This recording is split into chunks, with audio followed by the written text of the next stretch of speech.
Welcome to the deep dive. Today we're venturing into the fascinating and, let's be honest, often intensely personal world of religious experience. It's definitely a deep one. Yeah.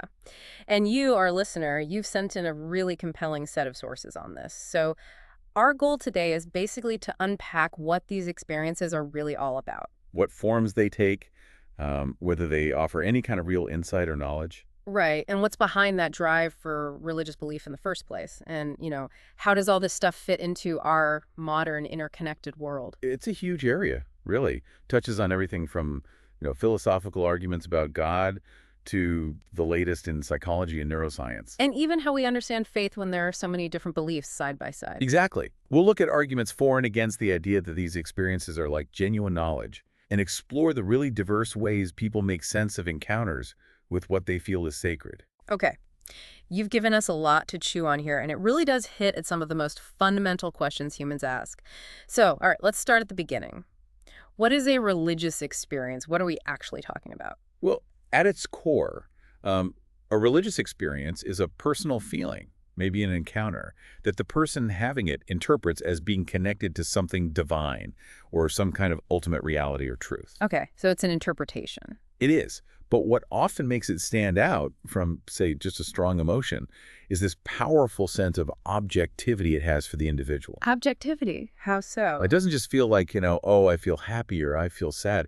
It feels like it's revealing something real, something beyond their own thoughts or imagination.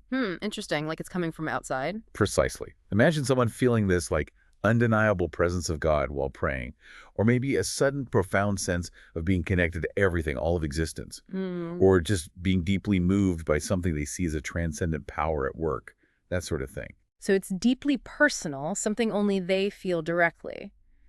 But it sounds like it carries a kind of weight, more than just a fleeting emotion. Exactly. While it's subjective in that sense it happens to an individual, these experiences tend to be incredibly meaningful. And they usually get woven into their existing beliefs, their religious or spiritual framework. Makes sense. They try to understand it through what they already know or believe. Right. A Christian might feel God's presence. A Hindu might feel oneness with Brahman. A Buddhist might experience something they call enlightenment. The framework shapes the understanding. And people have actually tried to map out the common features of these intense moments, haven't they? I remember reading about some key characteristics. Oh, yes. William James, his work was foundational here. He identified 4 main hallmarks of what he called mystical experiences. Okay, what are they? First, they often feel transient, brief, maybe feeling outside of normal time. Second, they're ineffable. Ineffable, meaning hard to put into words. Extremely hard, maybe impossible. The person feels they know something profound, but language just fails them, like describing a completely new color. Okay, transient, ineffable. What else? Third is noetic. They seem to impart knowledge, deep insight, a feeling of grasping some profound truth. And fourth, passive. Passive, like it just happens to them. Yeah, they don't feel like they're doing it. It feels like something washing over them, something received rather than achieved. Wow. Short-lived, indescribable, feels like knowledge, and you're not in control. That definitely sounds like a unique state. It really is.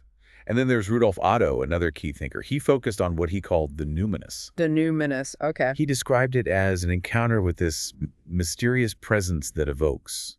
Well, his famous phrase is mysterium tremendum et fascinans. That sounds intense. What does it mean? That captures 2 sort of contradictory feelings at once. Tremendum is the awe, maybe even a bit of dread or trembling in the face of something holy and other. Like feeling small before something huge and powerful. Exactly. But then there's fascinans. The way this same mystery also fascinates you, draws you in powerfully, maybe with a sense of grace or mercy. So overwhelmed and maybe a bit scared, but also deeply attracted and connected. Precisely that mix.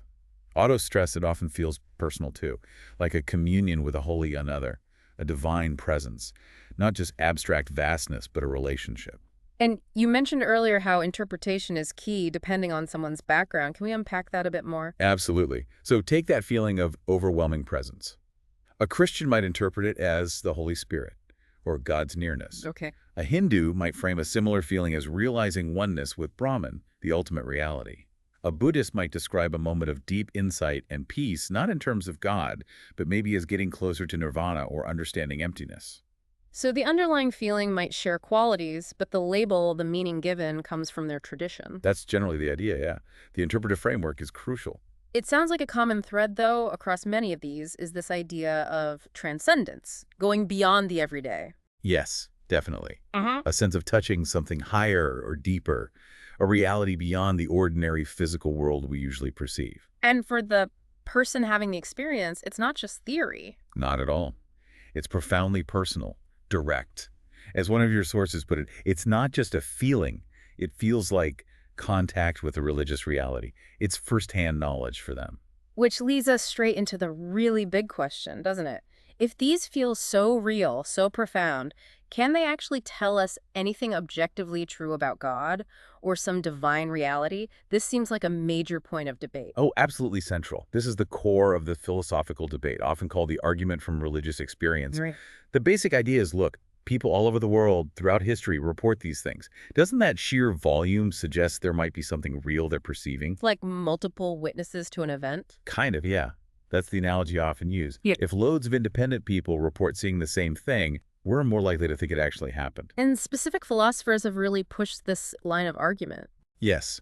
People like Richard Swinburne and William Alston are key figures. Swinburne proposed two principles. Okay. The principle of credulity, basically, trust your experiences unless you have a good reason not to. If it seems like you're seeing a tree, you probably are, unless you know you're hallucinating or something. Makes sense. And the other. The principle of testimony. Trust what other people report, again, unless you have specific reasons to doubt them. So applying this, if someone feels God's presence or has a mystical experience, Swinburne argues they should probably believe it, and we should probably believe their report unless there's strong counter-evidence. It becomes evidence, at least for them and those who trust them. so for proponents, this offers a kind of direct personal knowledge of God, strengthens belief, maybe gives insight into God's nature, love, power, peace, whatever they experience. Exactly. But, and this is a huge bend, critics raise some serious challenges. Well, the biggest one is privacy. Unlike seeing a table, which anyone can verify, these experiences are internal.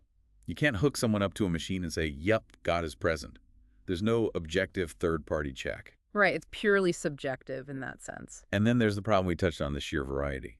If these are objective encounters with the divine reality, why do Christians see Jesus? Hindus see Krishna.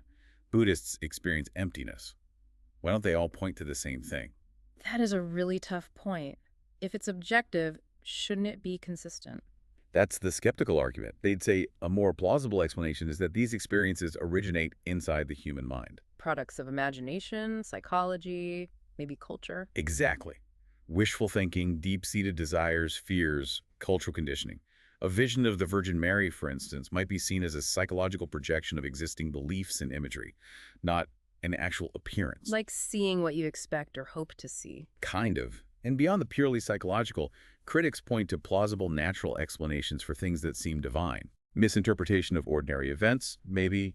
Altered states of consciousness, dreaming, hallucinations, drugs, even just intense emotion. Neurological factors too, right? Like epilepsy. Yes, temporal lobe epilepsy is well known to sometimes trigger vivid, spiritual feeling experiences, plus social factors, emotional stress.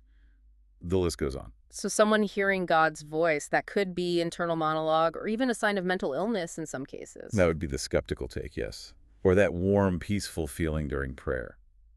Maybe just neurotransmitters doing their thing in the brain. So it boils down to this tension. Trust the experience or demand objective proof that's just not available for these private events. Pretty much. It highlights the whole question of what counts as evidence here. Can personal transformation be evidence, or must it be publicly observable? There's no easy consensus. That's why the debate keeps going. Okay, so we've defined it, tackled the big is-it knowledge question. Let's get into the different types of religious experiences people actually report. You mentioned there's quite a range. There really is. Your sources lay out several key categories. Yeah. One major one is mystical union. Union, like merging. Exactly. Feeling a profound merging or oneness, the divine or ultimate reality.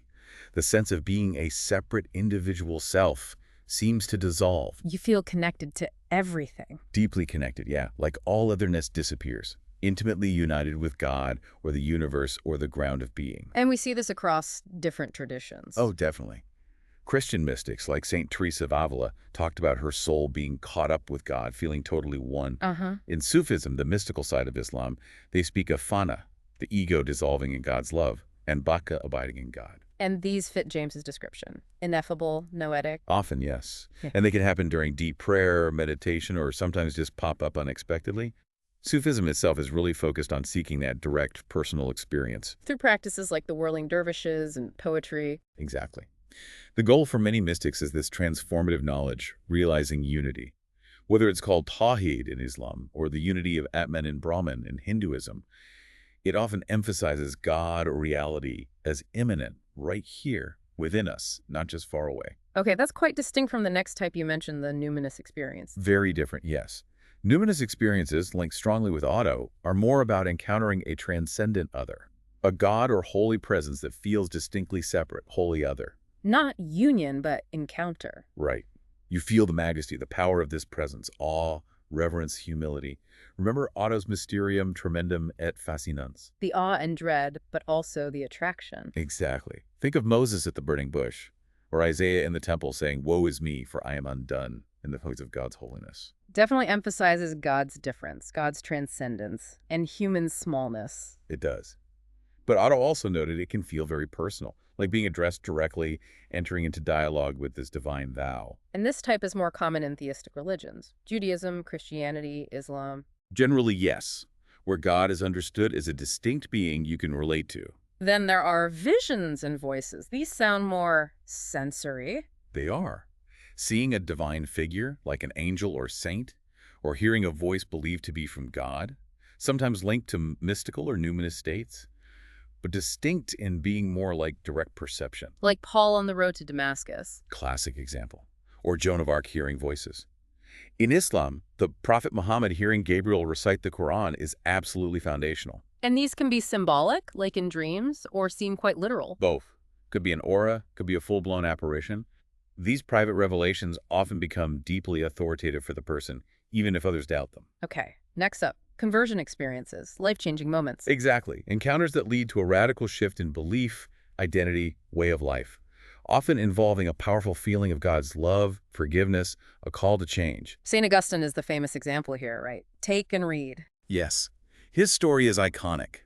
Conversions can be sudden, dramatic, the born-again experience, or more gradual. They frequently involve mystical or numinous elements. That feeling of God's presence driving the change. Right. William James studied these too, talk about how sick souls could become healthy-minded through them, a real regeneration. And then there are prayer and meditation experiences. These sound maybe quieter. Often, yes. Not always dramatic epiphanies. Many people experience peace, connection, a sense of presence during regular spiritual practice. Like feeling comforted during prayer. Yes, or guided, or just feeling that inner presence of God, that peace that passes understanding, a sense of being loved, maybe sudden insights. And group prayer can have its own feeling. Definitely. People talk about a spiritual atmosphere, a kind of collective energy or effervescence in communal worship. Meditation, too, leads to altered states. It can. Tranquility, focus, sometimes that sense of unity or even emptiness, which in traditions like Buddhism is seen as profound fullness or insight. Like Buddhist Vipassana aiming for clarity on impermanence, not necessarily God. Correct. Or Catholic centering prayer, seeking quiet communion with Christ, not necessarily visions. These practices reinforce faith, offer subjective verification. What about near-death experiences? They always generate a lot of buzz. They do. NDEs aren't always strictly religious, but they often have spiritual features and massively impact beliefs about an afterlife. These happen close to death or during trauma. Yes.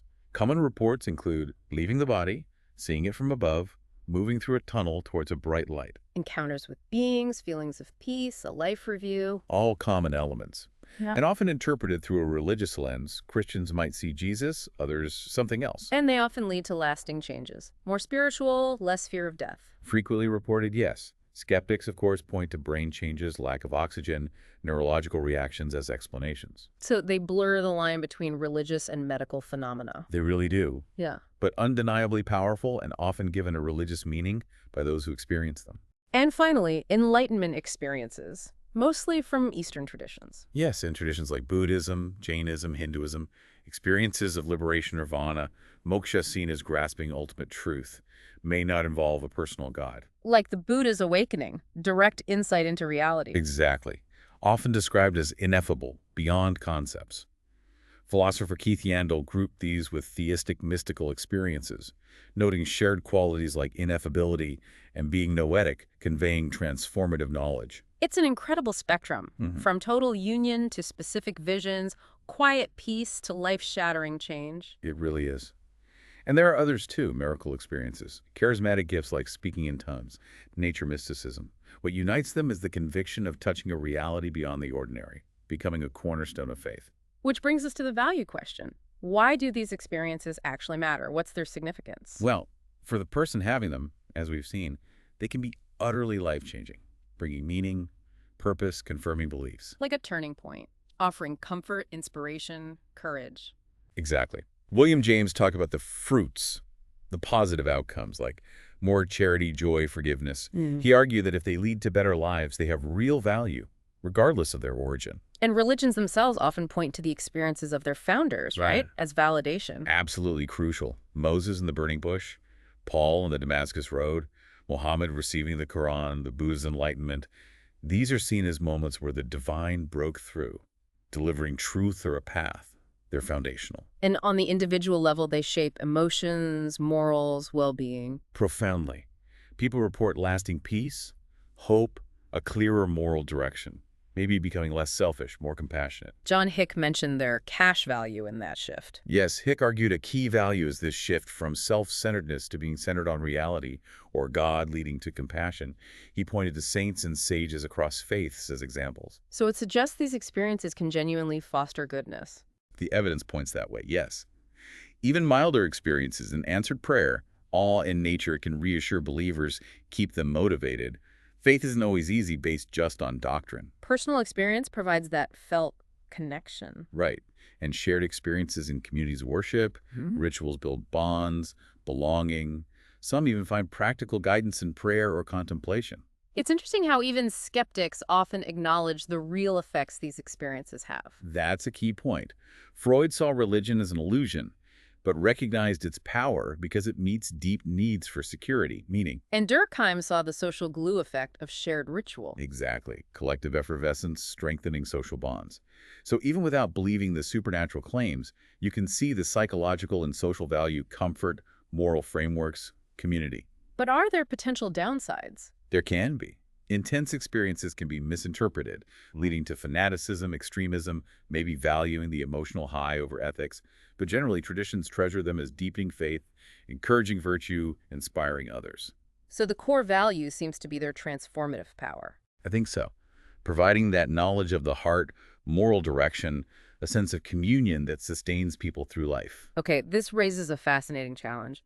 Can someone who hasn't had one of these experiences truly understand what it's like? Ah, the million-dollar question. And honestly, probably not fully. The ineffability factor is huge. The idea that words just can't capture it. Right. It's like trying to describe red to someone blind from birth. You can talk about warmth, fire engines, but the actual sensation? I know. And mystics themselves struggled with this, using metaphors, paradoxes. Constantly. God is light, union like salt and water, or paradoxes like darkness brighter than light. Is trying to point towards something language isn't built for. So intellectually, we can grasp the description felt united with the universe, but not the actual feeling. Precisely. It's that difference between knowledge by description and knowledge by acquaintance. We can read about NDEs, learn the common elements. Tunnel, light, peace. Right. But that's totally different from the lived reality, the impact of actually having one, which survivors often call indescribable, more real than real. Dostoevsky mentioned that about his pre-seizure ecstasy, unimaginable if you haven't felt it. Exactly. It captures that fundamental gap. So how do we try to bridge it? Empathy. Analogy. We try. We relate it to common experiences, awe in nature, deep love, being lost in music. Maybe understanding hearing God's voice by analogy to conscience or intuition, though believers would say it's much more vivid. And religions use ritual, art, music. Yes, to try and evoke a sense of the sacred, make it more accessible. Liturgy, mystical poetry like Rumi's, they aim to convey something of that intensity. And maybe these experiences have their own logic, hard for outsiders to grasp. Some argue that, yeah, Yeah. like a unique language game. The person insists this was more real than anything, while the outsider applies different criteria. But we can still study them academically, right? Like studying schizophrenia without having it. Of course, we can analyze reports, emotions, beliefs. But we have to admit the limits. We get the description, maybe, but the depth likely requires acquaintance. Which is why religions often push practices like prayer or meditation to move from hearing about God to feeling God. Exactly. Schleiermacher said religion is fundamentally that feeling of absolute dependence. It has to be experienced. Ineffability creates that horizon of understanding. Okay, so experience is one big driver of faith. But what else motivates belief? Faith often means trust without full proof, right? That's right. Experience isn't the whole story. People embrace and stick with faith for a whole mix of reasons: emotional, social, philosophical, pragmatic. Let's start with emotional, the search for meaning, comfort. Huge motivator. Religion often provides answers to the big questions. Where did we come from? Why are we here? What happens next? That provides a framework, eases anxiety. Belief in a higher power offering comfort, purpose, justice. Exactly. Especially in the face of suffering or perceived unfairness. Freud, from his critical angle, saw this as wish fulfillment, needing a protective father figure, wanting cosmic justice, hoping for an afterlife. He saw it as an illusion born from fear and longing. He did. While critical, it highlights how potent those fears and longings are as drivers for faith. Facing mortality, wanting life to have meaning, these are powerful pushes. And then there's the massive influence of upbringing and social environment. Absolutely huge. Most people follow the religion they were raised in. You learn it from parents, community. It's just the norm. Dawkins calls that indoctrination, right? Inheriting labels. That's his critical term, yes. And statistically, where you're born is a massive predictor of your religion. It highlights the power of socialization. Believers might say God placed them there, but conformity is clearly a factor. Undeniably. And even beyond childhood, the community itself is a motivator. Social support, moral guidance, identity, tradition. All of it. Some people might cherish the community, the rituals, more than deep doctrinal conviction.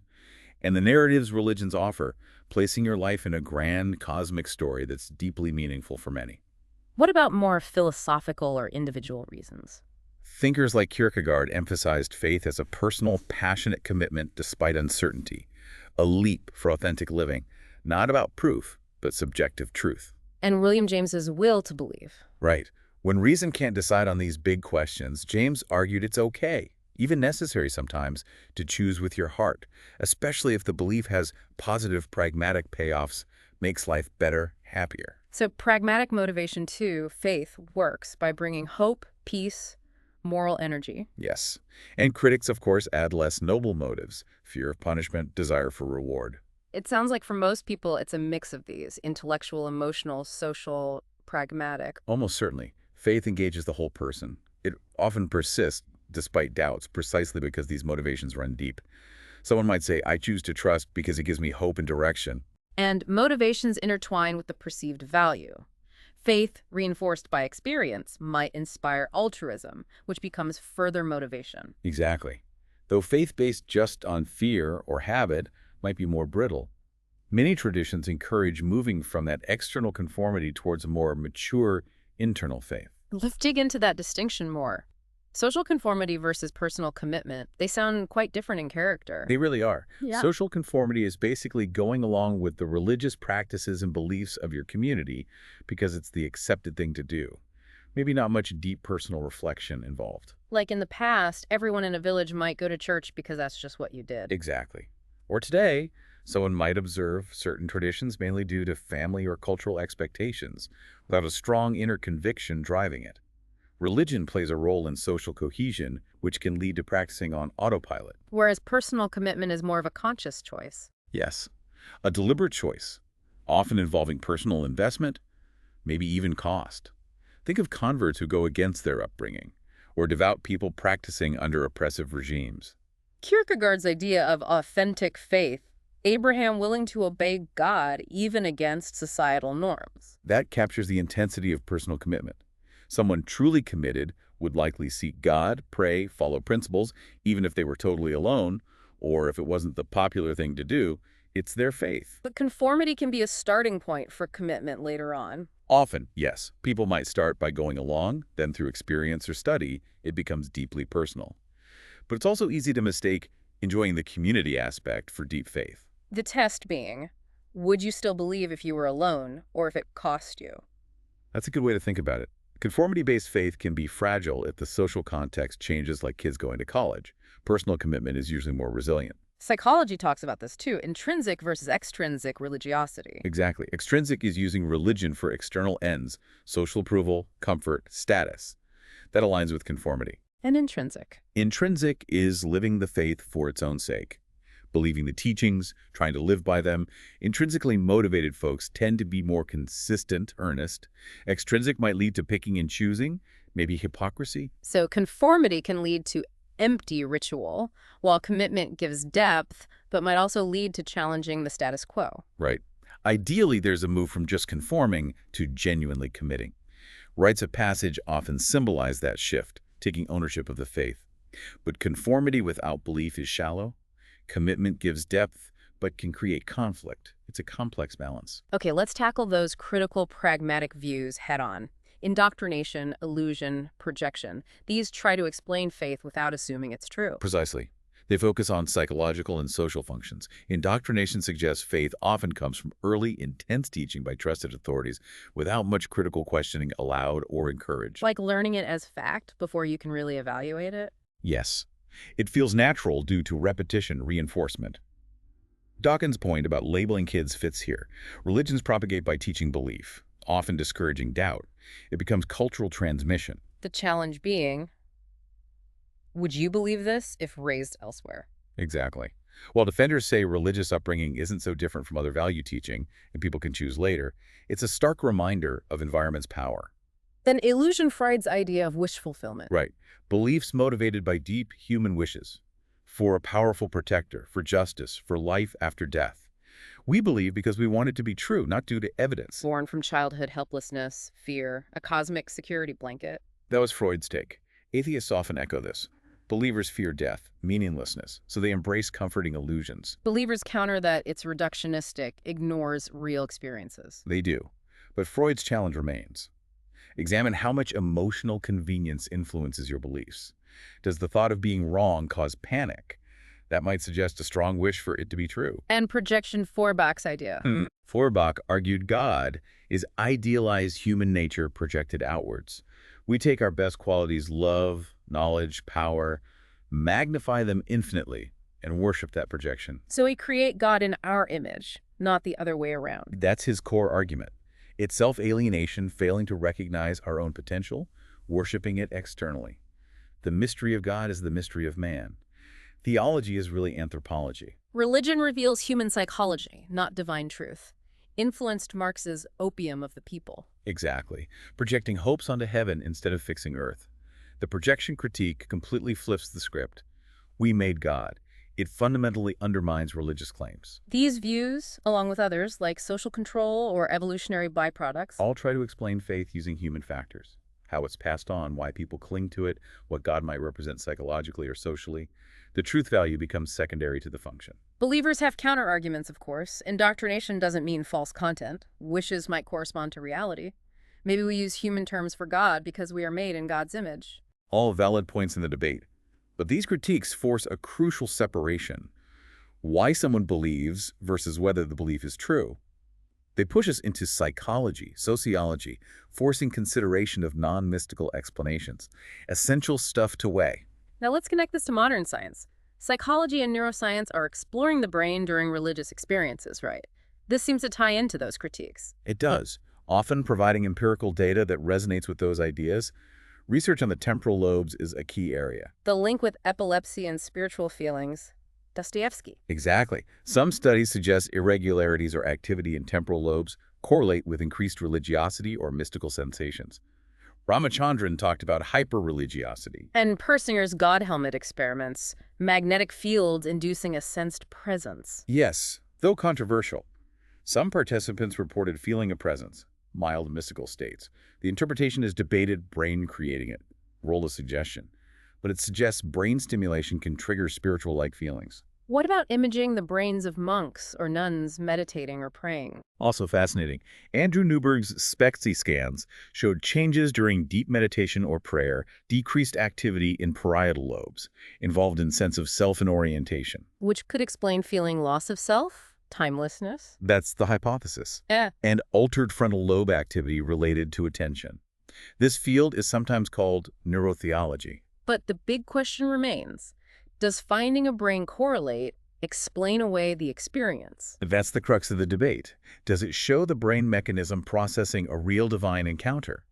Or does it show the brain generating the feeling, meaning no external source is needed? Believer says, God gave us the brain circuits. Skeptic says, brain circuit fired, that's all. Precisely. It doesn't necessarily resolve the philosophical question. Evolutionary psychology also weighs in. Cognitive biases leading to religion. Yes, ideas like a hyperactive agency detection device, better to wrongly assume a predator than miss a real one, might lead to seeing agency, spirits, gods, everywhere. And our knack for storytelling and finding patterns leading to myths and religions? That's another line of thought. Cognitive science of religion. People like Pascal Boyer. Look at how religious concepts might be memorable and transmissible, because they balance the familiar with just enough mystery. Naturalistic accounts of how minds generate religious ideas. What about psychedelic drugs? Psilocybin, LSD-inducing mystical-like experiences. A very active area of research. Controlled studies show these drugs can induce experiences very similar to classic mystical reports, unity, ineffability, encounters. And these can lead to lasting positive changes. Reports suggest so, yes. Increased well-being, openness.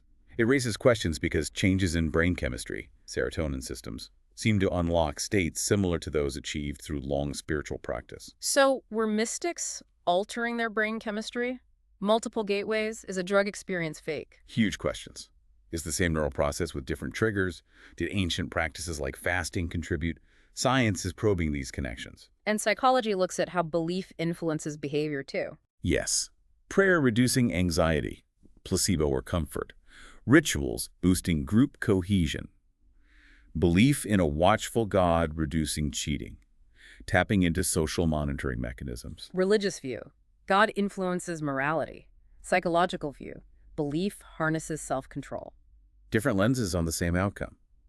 Overall, science shows our capacity for religion is rooted in the brain. Whether this debunks it or shows the means of connection is the ongoing debate. Neuroscience says it's in the brain because all experience corresponds to brain activity. But the question of transcendence remains philosophical. Okay, finally, let's address the big picture.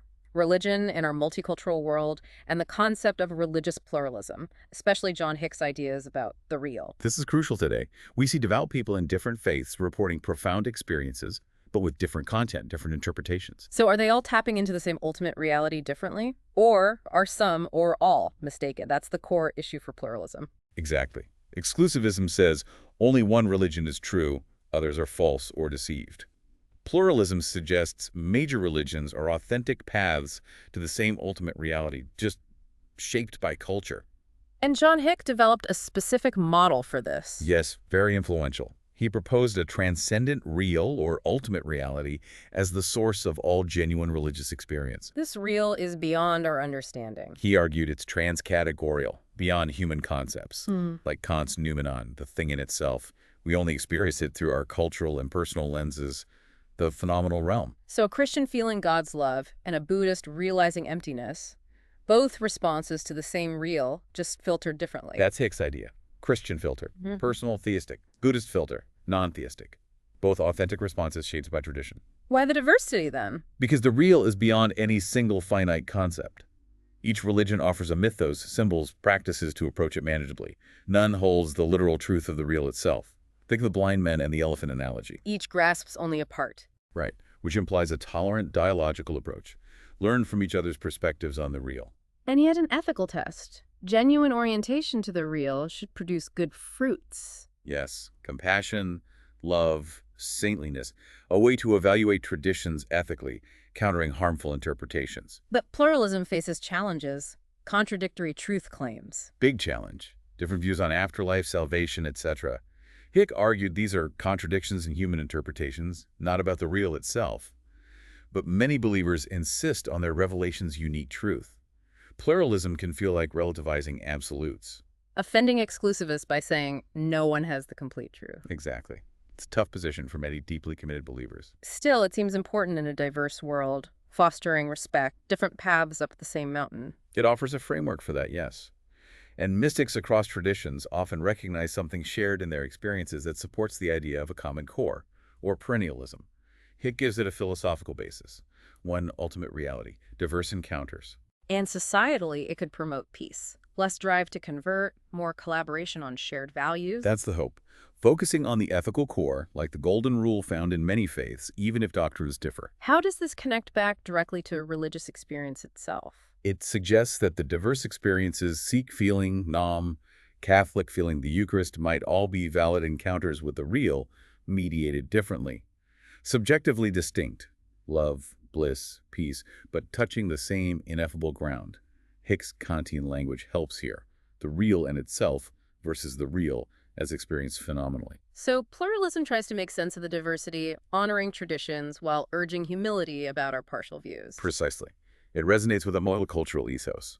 Hick's work is a cornerstone, inviting expansive thinking about truth and salvation globally. Wow. This has been a really deep exploration covering so much ground on religious experience, from definitions to the knowledge debate, the sheer variety of types. The motivations behind faith, conformity versus commitment, the critical pragmatic views, scientific insights. And finishing with the challenge of pluralism in our world today. Yeah, as you can see from the sources you provided, there are just no easy answers here. It's incredibly complex, touching psychology, culture, metaphysics. And whether you, our listener, have had these kinds of experiences yourself or find the whole idea puzzling, digging into these perspectives really tells us a lot about human nature itself. Our capacity for awe, our search for meaning, the incredibly diverse ways we try to make sense of it all. It really highlights why it's so important to approach these topics with openness, trying to understand different views without immediate judgment, why experiences feel so real to believers, and why skeptics remain skeptical.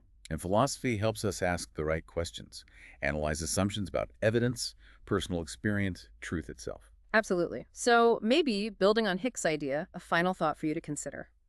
In this world brimming with diverse faiths and experiences, perhaps the most profound insight is simply to approach that ultimate mystery of reality, whatever it may be, with a healthy dose of intellectual humility. Recognizing that our own understanding, individual or collective, might just be grasping one small facet of something much, much greater.